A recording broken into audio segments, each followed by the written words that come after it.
All right, that brings us over the tag division for a thing you hated and I enjoyed. So let's argue. I hate this whole story.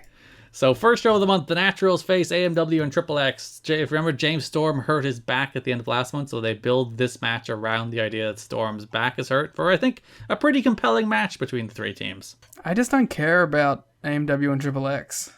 I really like this story. I think the match where they win the belts at first, we'll talk about the sec, not great, but I like this story. I think it's a fun idea. Well, let's dig in. Yeah, so Storm's back is hurt. He's selling, he's on the floor. Don West starts doing some Steiner math in this match because this is the triple threat rules where three men are in at all times. Yes. And Don is like, with Storm on the floor, you've gone from a 33% chance of winning to a 50% chance of winning. I wish that the Young Bucks, Roppongi Vice, and Red Dragon were in this. Doing this exact same injury angle.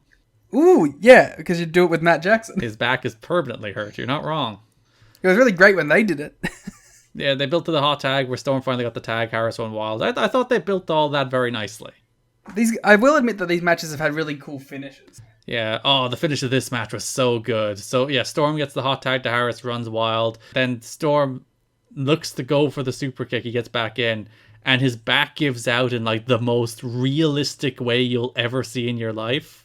Yeah, Storm's really good at that kind of stuff. Like, he goes to throw the super kick. I think he even like does a thigh slap for the sound of his back going out, which sounds stupid, but I think works. But it's awesome, actually.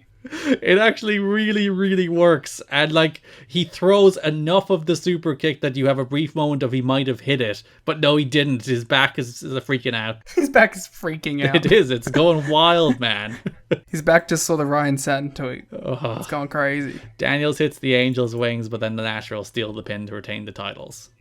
It's okay. Yeah, so then it takes to the final Asylum show where the story is meant to be that the Naturals will have two title matches, the first against AMW, and then the winner of that match will face Triple X in the second title match. But Storm's back is injured, so that match becomes just simply Triple X against the Naturals. Then there's a pre-tape on that show where the Triple X are talking to Scott Hudson, talking about how they're going to win the belts, and when they win the belts, they'll give AMW a title shot because they're very honorable. But then the Naturals jump them and attack Daniels' previously injured shoulder with a chair. So Storm of AMW is taken out. Daniels of Triple X is taken out. Larry Zbyszko is like, there must be an NWA tag title match. We've advertised one. So he books the match of the Naturals against AMW's Chris Harris and Triple X's Elix Skipper. I think something that hurts my enjoyment of this match is it's the two people on each team that I care about less. Especially Skipper, who, like, I have a lot of time for Skipper. I think he has some very good tag matches and, of course, has probably one of the defining moments in TNA history. Skipper's not a great wrestler. Skipper needs to be carried, and Harris wasn't quite the person to do it here. Yeah. If this was Daniels, I think I'd be a little more into it. So yeah, because I get it makes sense that like they play off the previously injured Daniels shoulder injury, so like that it makes sense that it was Daniels that was the guy taken out, but it does make it a worse match. But also, Skipper's just annoying in these matches. Why? Because he's just a whiny complainer about everything, and he does it in this match, and he does it in the next match, and it's just like, okay, I'm sorry, dude, that you're in an awkward situation, but fucking grow a pair. Yeah. You're fighting for the NWA World Tag Team titles. It should at least look like you give a shit. Chase Stevens grabs the chair. He's going to use it on Harris before Skipper hits the chair into Stevens' face. Harris falls with a spear on Douglas, and your new NWA World Tag Team champions are Chris Harris and Elix Skipper. Like, I like the story. This match wasn't good. This match was long and boring. Yeah. But I do like the story because the main event of the next Impact, you get Bobby Roode and Johnny Devine against Elix Skipper and Chris Harris. D'Amore hits Harris with a hockey stick. Skipper took him out with a dive, but then Roode fall with a Northern Lariat to Harris to allow Team Canada to score the win. I didn't mind this match. I thought it was a cool combination with Roode and Devine. You do love Johnny Devine. You're probably deeply devastated that he got stabbed and he's not going to be on the show for a while. Yeah, I really do like Johnny Devine. I think he brings a lot to the table. He's an A1 guy. Just because you mix him up with A1 does not mean you can do that wordplay. Come on. You can never remember the difference between A1 and Johnny Devine. I just like the name A1 too much. This was like one of those things where like they had this match, you know, Harris and Skipper didn't get along, Team Canada won. You could have just ended the television show there. It's fine. Yeah. That's the point at which you can end a show. You did a main event, you told a little story. This is like the point at which the big ass brawl with they do fucking every week. But this was like my breaking point. It's like, you did not need one here. You did not need Team Canada, who already won. Well, let me tell you why they did it. Sure, tell me. Because this was the week that they were running the tag team pay-per-view recap thing. So they wanted to end the show with all the tag teams to get people excited to buy the tag team year in review. They already ended the show with a tag match. I'm just saying, that's the reason they had everyone go out there. I'm not saying it was a great decision, but I'm telling you the reason. Stupid. Because, yeah, all Team Canada win, and then they jump them after the match, which is stupid in its own right. Then Daniels and Storm make the save. The Naturals, or now Trail K, make the save. And Excuse me, Stormy Daniels. Stormy Daniels. Oh, no. Oh. Thank you. Final Impact of the month opens with Triple X and AMW shouting at Larry Zbyszko. Russo's not here tonight, so Larry's your authority figure. They want a Triple X versus AMW match to determine the true tag champs, and Larry's like... Which, by the way, this is another reason why I hate this fucking feud. Why? That's a great thing to do. They gave a perfect out for this terrible scenario, and then Larry's like, haha, actually, I'm going to do the stupid thing. No, I actually prefer what Larry Z does, because it's like, just because you want an AMW versus Triple X match doesn't mean that's how it works. Harris and Skipper are the tag champs. Oh, but you can just put any two guys who have never won a tag team match together in for the titles. Yes. This should be Jarrell Clark and Mikey Batts. Well, they lost the Shazarians, so sorry. Shake my damn head. But like, it does make more sense that it's like, just because you would like it to be that way doesn't mean it can be that way. No, but I would like it to be that way, so I find it stupid. Because two of you are tag champs on opposite sides of the team. So Larry then starts stirring shit because the match he books is Skipper and Harris against Daniels and Storm. I love this match, and you hate it. I thought this match was really smartly worked, where it's like these two teams on opposite sides, occasionally taunting each other. Like the bit where Daniels is like trying to get Storm to do a double back elbow on Harris is fantastic, where he's like, double back elbow. And that was like the only part of the match I liked. And he does it himself, and he's like give it out to Storm for not doing it with him. I like that part of the match, and I like Daniels picking up the chair and like definitely considering whacking Skipper with it, because that's what I want out of this.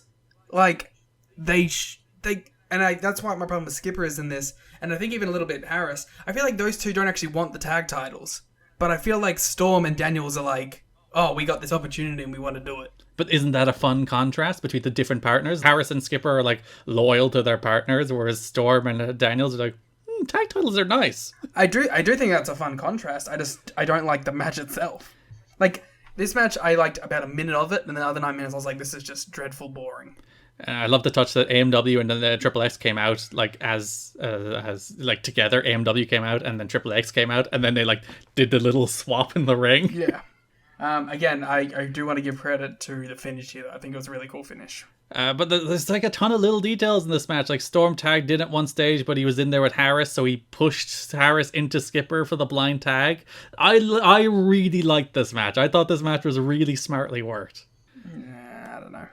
So Harris stopped Skipper from using a chair on Storm, which caused them to implode. Then Daniels hit a BME for an ear fall. Daniels picked up a chair. Skipper turned around thinking Daniels was going to use it, which distracted Skipper, allowing Storm to hit the last call. So Daniels and Storm beat Harris and Skipper for the World Tag Team titles. That's right. Stormy Daniels is the NWA World Tag Team title champion. Yeah, they beat Prime Cats and Stormy Daniels.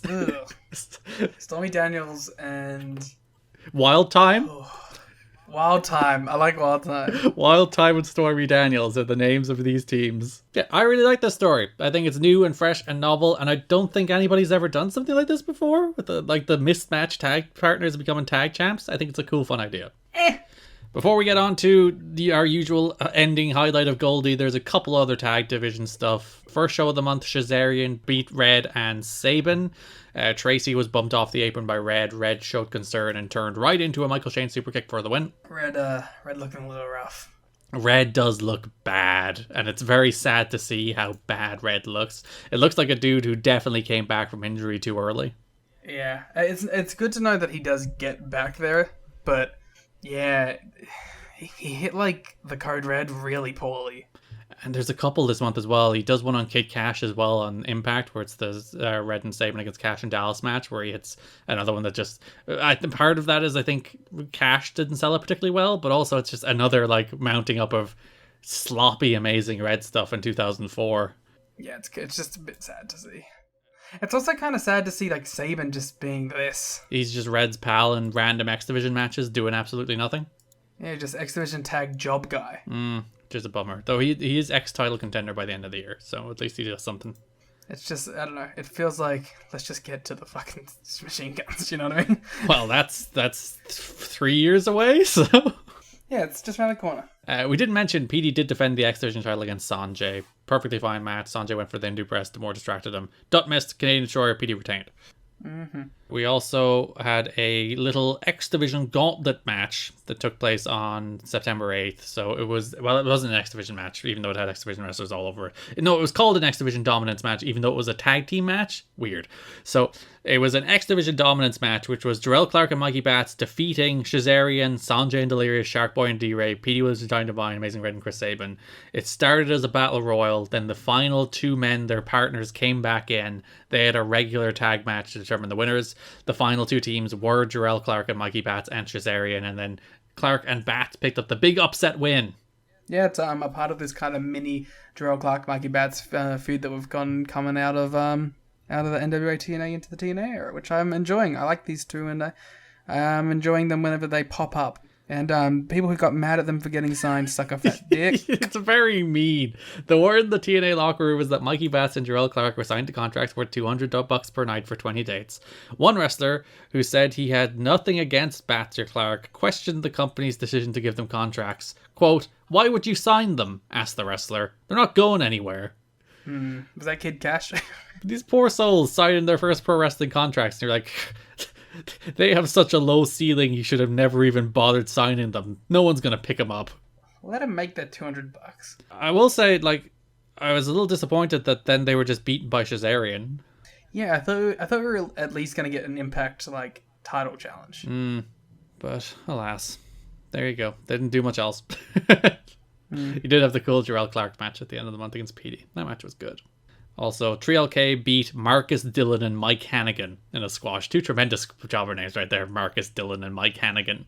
I saw these two motherfuckers come out and I was like, oh. There was the 3LK team of Conan and Ron Killings because BG wasn't there because of damage to his house from the hurricane. I think it's interesting that these job guys always get like mini entrances. I do appreciate it.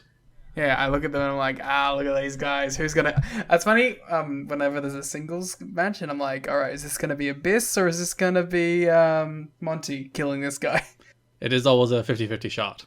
But yeah, why would you give Jarrell Clark and Mikey Batts that win when you're just gonna beat them on TV in 3 minutes the next time? What's the point? I don't know. It's stupid. Like, at least, I'm just saying, like, you don't need to do much with them, but like, just they beat the tag champs. They won that match. Just give them a TV title match. But alas. Well, or at least like run it back with the Naturals or something. Here we are. Tell the story with the Shazarian breakup by like having them get like an upset win on them and then just having them lose to the Naturals or to the tag champs. Yeah, lose to Harris and Skipper. Yeah, you could do that instead of the Team Canada match.